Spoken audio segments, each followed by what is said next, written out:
Bonjour, bonsoir tout le monde, c'est Marc Feu, j'espère que vous allez bien derrière votre écran, en tout cas moi ça va super. On se retrouve aujourd'hui pour le premier épisode d'un nouveau let's play sur Dragon Ball Z Attack of the Saiyan.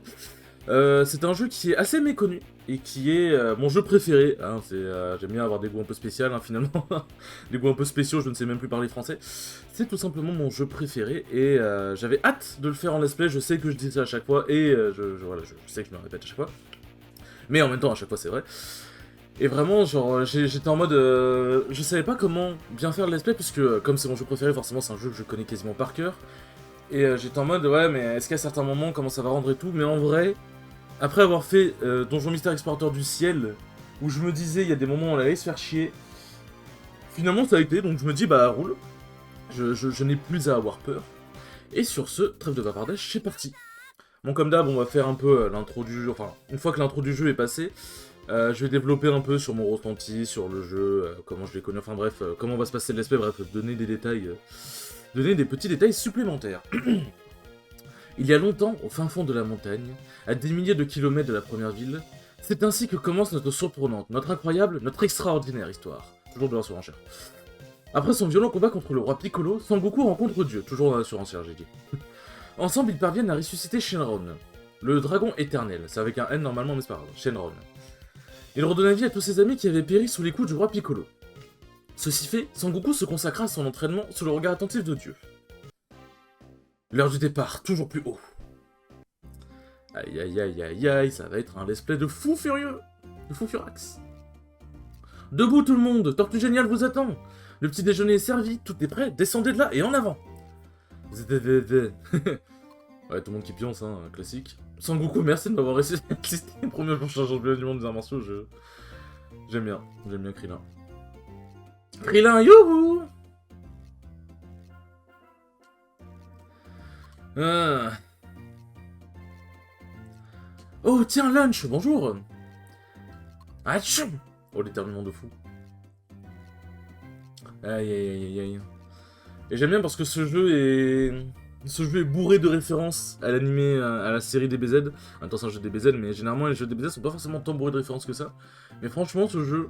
Enfin bref, on a dit, j'attendais la trop avant de déballer pourquoi je kiffe ce jeu. Mais enfin, canard aujourd'hui! Oui, il fait vraiment... Ah! Et c'est la merde! Atchoum! Même s'il se transforme en Super Saiyan. Allez, bande de flemmards, vous allez au pied encore longtemps! Vous comptez faire attendre Tortue Géniale toute la journée! Sortez vos arrière-trains, ramollis de vos lits maintenant! Au moins c'est radical, c'est rapide, c'est simple, c'est efficace. Oui, oui, tout de suite. Hop, bon. Bon, on a skip, on va dire, les dialogues, hein, je peux contrôler mon personnage. Du coup... alors bien évidemment, l'intro en soi n'est pas finie, on va avoir des didactiques et tout, mais voilà. Je profite de ce moment de calme pour parler un peu vite fait. En gros, du coup, c'est un jeu Dragon Ball Z qui est sorti sur DS, c'est un RPG, type un peu Pokémon et tout, RPG tour par tour, tes compétences et tout là. Du coup, sur l'univers de DBZ. C'est un jeu qui est assez méconnu, qui est passé un peu sous les radars, mais toutes les personnes qui ont eu le jeu, de ce que j'ai vu sur les forums et tout, quand je cherchais des astuces à l'époque, quasiment tout le monde qui a eu le jeu a kiffé le jeu, mais en fait, je sais pas pourquoi il est passé sous le radar que par exemple l'autre jeu sur DS, Dragon Ball Z Goku Densetsu, le jeu de cartes, bah lui il est beaucoup moins passé inaperçu, donc je sais pas. Et du coup, comme je le disais au début, Dragon Ball Z Attack of the Saiyan est tout bonnement mon jeu préféré. Je kiffe les RPG. Et pour moi, c'est le meilleur des RPG auxquels j'ai joué. Franchement, je kiffe. Hein. Par exemple, je kiffe la série Pokémon et tout, mais pour moi, ce jeu est au-dessus, largement. Et du coup, je me disais, voilà, comment je vais faire ce let's play et tout machin, parce que c'est un peu comme Pokémon Donjon Mystère Explorateur du Ciel. Je me suis dit, il y a des moments où on va un peu se chercher, il y a des moments où je sais pas trop comment je vais pouvoir les tourner en vidéo. Puis après Explorateur du Ciel, je me suis dit, non, mais en vrai, vas-y, c'est bon. Ça rien se prend la tête. Il y avait des trucs que je redoutais, au final, ça s'est très bien passé. Du coup, voilà. Donc, le jeu se situe, comme vous l'avez vu, du coup, juste après l'affrontement où Sangoku petit et Piccolo méchant, enfin, démon Piccolo. Et bon, je vous dis pas où le jeu se termine, mais voilà, ça se situe à peu près à là. Et du coup, on va faire toute l'aventure jusqu'à un certain point, enfin, toute l'histoire jusqu'à un certain point du jeu. Enfin, jusqu'à un certain point de l'histoire. Et du coup, voilà, je n'en dis pas plus, en même temps, je n'ai pas grand chose de plus à dire, j'ai parlé de tout mon ressenti. Du coup, comme je vous ai dit aussi au début, il y a plein de trucs un peu cachés, un peu d'easter egg et tout machin. Bon, c'est pas des easter eggs, c'est des objets cachés. Et en gros, c'est un peu comme dans Zelda, vous allez me voir un peu parler à tout ce qui bouge, des chiens, des chats, des êtres humains, des assiettes et tout. Ouais, je parle aux assiettes, laisse-moi tranquille. Luigi il baisse des meubles dans Luigi's Mansion, pourtant on lui dit rien. Mais qui s'énerve tout seul. Parce que du coup, il y a des objets cachés. Parce que du coup, c'est un RPG, donc forcément, ouais, il y a des objets, il y a des équipements, etc. Alors, comme j'ai dit, du coup, c'est mon jeu préféré. Je me souviens de beaucoup de choses, mais j'avoue ne pas me souvenir de tout, donc ça va être un peu l'occasion de tout redécouvrir finalement. Ça va être un peu l'occasion de tout redécouvrir. T'avais vraiment rien ici là? Oh là, je suis déçu. Ça va être un peu l'occasion de tout redécouvrir ensemble. Oh, oh, oh, quel plaisir de vous revoir tous ici. Et du coup, j'espère que vous aimez bien le layout, simple mais efficace, pour le coup. Attends, en vrai, le layout n'a pas besoin d'être extravagant vu que le jeu est extravagant lui-même. Qu'est-ce qui se passe? Pourquoi nous avoir réveillés si tôt? Eh bien, je pensais vous faire passer l'examen final avant de vous diplômer. De mon entraînement. L'examen final? Ah, c'est vrai qu'il y a un moyen de passer les dialogues un peu plus vite, parce que c'est vrai que ces dialogues étaient un peu longs. Ouais, c'est ça. Mais maître, nous ne sommes encore que des novices. Vous avez encore tant de choses à nous apprendre. Oh, ne soyez pas stupides. Maintenant, vous êtes tous bien plus puissants que moi, ça saute aux yeux. Ouais, hein. Plus puissant que Tortue Géniale, il disait. Cet entraînement sera donc probablement le dernier que je vous dispenserai. Qu'attendez-vous de nous, maître? Il y a une petite île située plus au sud. Oh, là où Sangoku et moi avons dû faire ces livraisons de lait, c'est bien ça? Exactement. Sur cette île se trouve une grotte. Tout au fond de cette grotte se trouve une petite boule de cristal. Votre mission consiste à trouver cette boule de cristal et la ramener ici. Bien, maître. Bon, je ne vais pas être trop cruel avec vous. Je vais vous donner quelques objets utiles que vous pourrez trouver dans vos inventaires. Appuyez sur Start et choisissez un type d'objet utilisé en temps voulu. Le quatrième mur, on connaît. Ouais, voilà. Bon, blabla. Du coup, voilà. Hop. Voici le menu avec du coup les objets, les compétences, ça on verra plus tard, équipements, bon ça c'est les équipements, statut donc les informations sur le personnage, les options du jeu, oui rapide s'il te plaît merci, choisir la langue on est bien en français quand même, là où tu peux changer de position de tes coéquipiers, les capsules on verra plus tard, et bon du coup comme j'ai dit les objets, du coup t'as des objets de soins et tout machin, c'est vraiment quand même... En fait dites-vous que c'est quand même un RPG classique mais à la sauce DBZ, et du coup quand j'appuie sur X ça change le personnage qu'on peut jouer dans l'aventure mais ça change pas de place les personnages dans l'équipe, c'est... Juste, on balade avec le perso qu'on a envie, quoi. Bon, vas-y, on va rester avec Krillin, vu que c'est celui avec lequel on a commencé. Et le jeu, franchement, je trouve qu'il a vraiment une sacrée gueule. Genre, vraiment, c'est un jeu DS, mais en vrai, la plupart des jeux DS sont vraiment assez bien vieillis, je trouve, honnêtement. Honestly. Est-ce que vous allez vers l'île au sud? Eh bien, avant que vous ne partiez. Laissez-moi vous expliquer ce que cette inscription signifie. C'est ce qu'on appelle un point CC. C'est une installation mise en place par Capsule Corporation. Essayez d'y jeter un oeil, d'accord? C'est notre point de sauvegarde. Et du coup, là, je vais pouvoir vous parler d'un point qui va être très important et très central dans le jeu. Comme je disais, c'est un RPG, et du coup, il y a des niveaux de l'expérience et tout.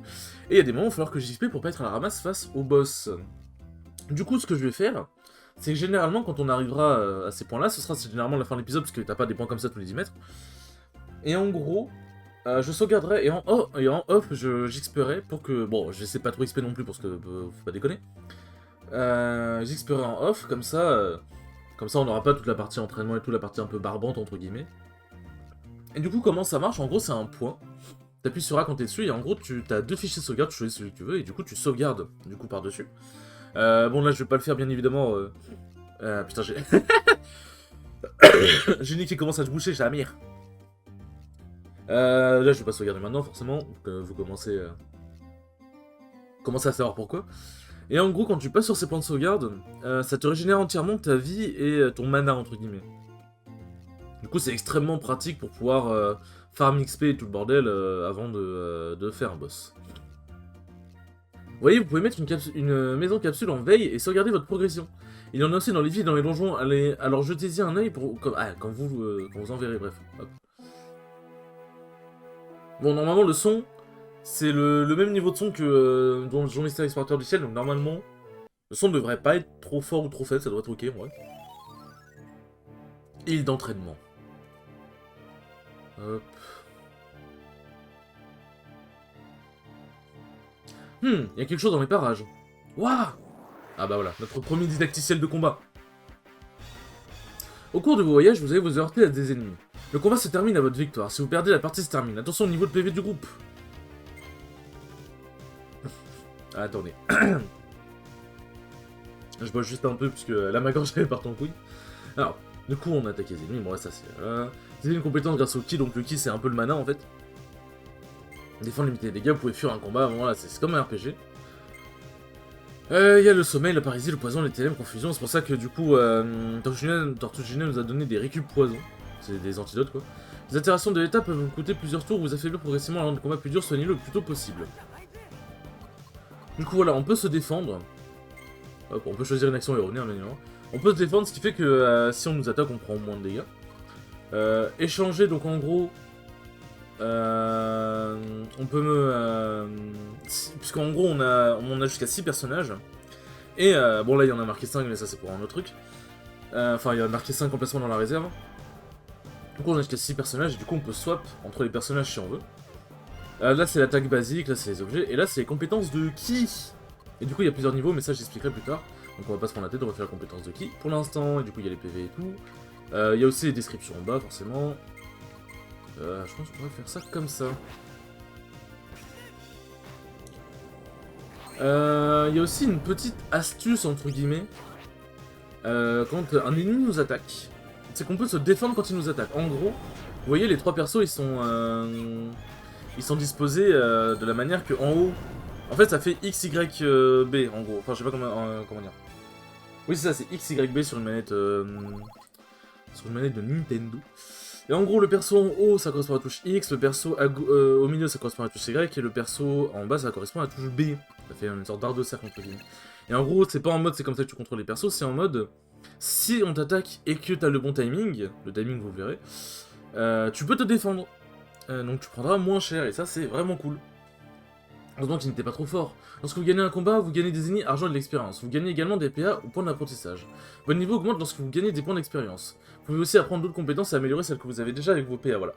Les PA, c'est les points d'amélioration entre guillemets, et en gros c'est pour ça que vous avez vu des niveaux sur les compétences. C'est que du coup, avec les PA, on pourra du coup améliorer le niveau des compétences et du coup les faire devenir plus forts. Top. Plus vous combattez d'ennemis, plus vous devenez fort, continuez pour atteindre le niveau de Son Goku. Hop. Bon, je vous cache pas qu'au début, on va croiser beaucoup d'ennemis, donc voilà, j'espère que ça va aller vite. Et du coup aussi un truc qui est très sympa, qui facilite un peu les... voilà, du coup en gros, là, vous avez vu, il y avait Tenshin Han qui a fait une tête un peu surpris. Et en gros, c'est à ce moment-là où il faut appuyer sur la touche correspondant au personnage pour se défendre. Un truc du coup qui est super sympa, c'est que quand on level up, on récupère tout, nos PV, nos ki et tout. Donc ça, c'est vraiment pratique quand tu traverses un donjon. Et du coup là maintenant on a les statistiques, on peut distribuer des points dans des statistiques. Alors, un truc que j'ai jamais vraiment compris, c'est à quoi correspondait chaque statistique. Donc vitesse, ça c'est bon, ça c'est pour attaquer plus vite. Technique, ça c'est pour la technicité. Mais là par exemple t'as rapide, là t'as défense et là t'as puissance. Mais pourquoi, en quoi la puissance est différente de la technique et pourquoi c'est quoi la chance aussi, tu vois. Mais en gros chaque personnage est un peu spécialisé dans chaque statistique. Du coup généralement moi ce que je fais quand je joue c'est que je max les stats de la personne. Genre par exemple tu vois Krillin il a une très bonne vitesse. Bah je max sa vitesse, tu vois. Là, Tenshin Han a une très bonne technique, du coup je me stack cette technique, et bref, vous avez compris l'idée. Je fais un peu au pif, enfin sur ce niveau-là, j'avoue. Hop.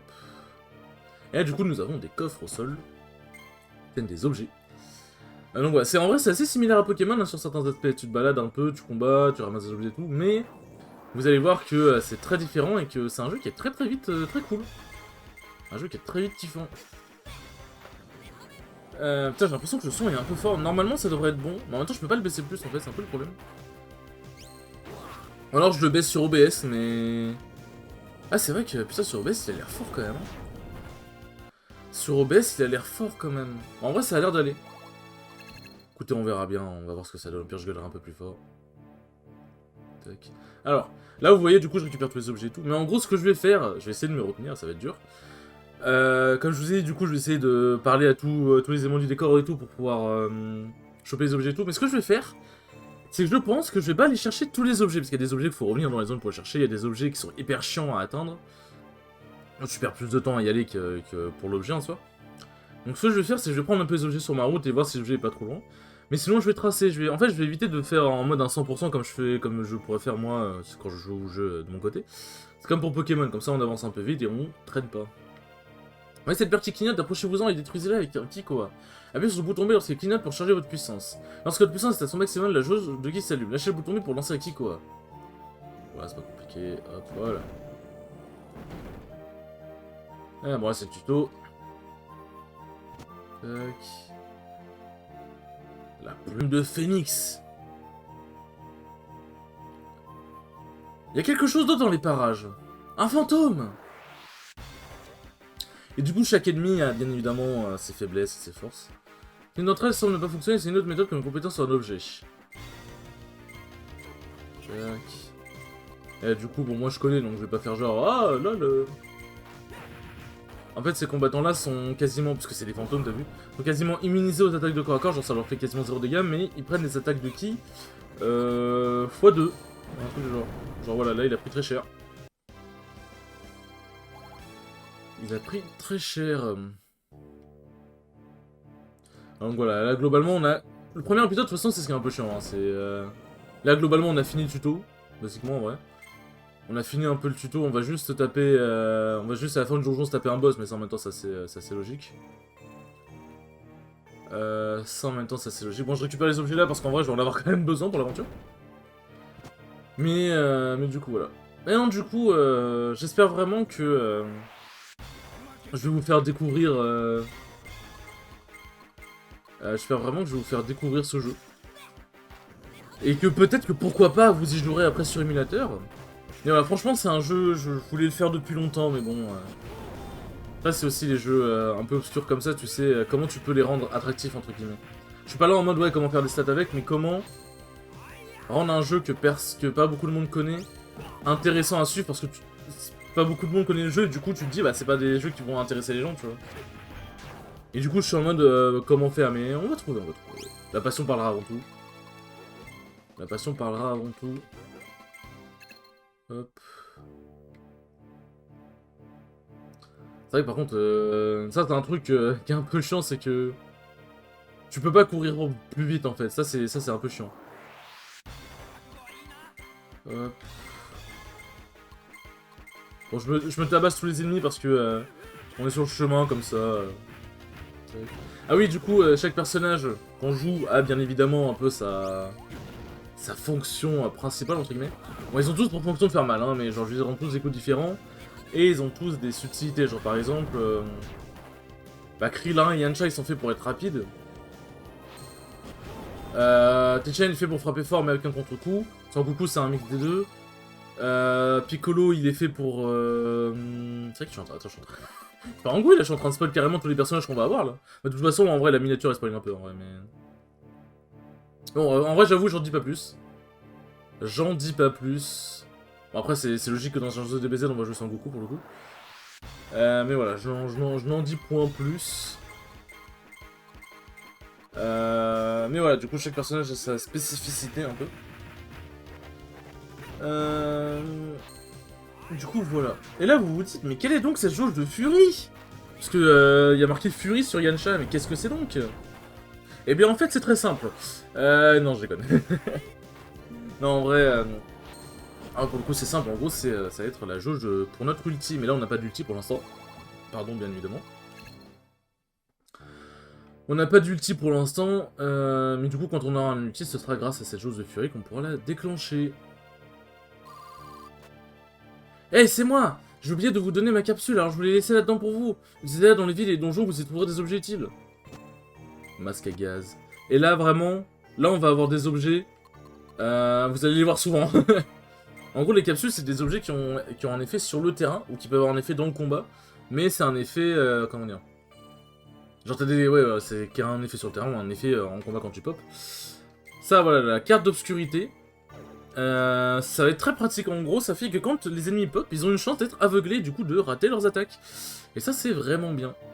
Et du coup voilà, on peut changer d'objet avec la touche R. Et il y a des objets qui ont un effet même dans la réserve de l'objet entre guillemets, mais là pour traverser le nuage de poison, il faut que j'utilise le masque à gaz. Le masque à gaz. Voilà, vous avez compris, ce gaz n'est plus un problème. Hein. Réserve, indique l'efficacité, voilà, mes couilles.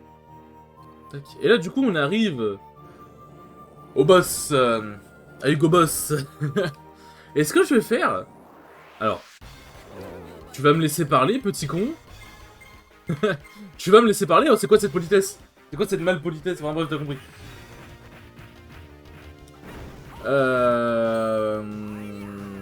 Du coup, ce qu'on va faire, c'est qu'on va s'arrêter là. Et que du coup, on se tapera le boss au prochain épisode. Et en vrai, je pense pas que je vais... Ouais, je vais peut-être XP un peu quand même. Je suis qu'au niveau 5. En vrai, le boss nécessite pas d'XP jusqu'au niveau 5, mais en gros, ça permettra d'avoir une bonne base d'XP pour la suite. Tac. Hop. Bon, du coup, je disais... Nous allons nous arrêter là. C'était un premier épisode chill. En même temps, c'est les premiers épisodes de série. Hein. Ça, enfin, de l'espèce, c'est pas forcément les trucs les plus passionnants. Mais au moins, j'ai pu vous montrer un peu, entre guillemets, le principal du jeu. Mais évidemment, le principal, c'est l'histoire et comment ça va se dérouler. Mais voilà, vous avez la globalité du bordel. Dans tous les cas, j'espère que ce premier épisode vous aura plu. Il était très cool et j'espère que vous allez aimer ce let's play autant que moi. Sur ce, je vous dis à la prochaine pour le deuxième épisode. Salut!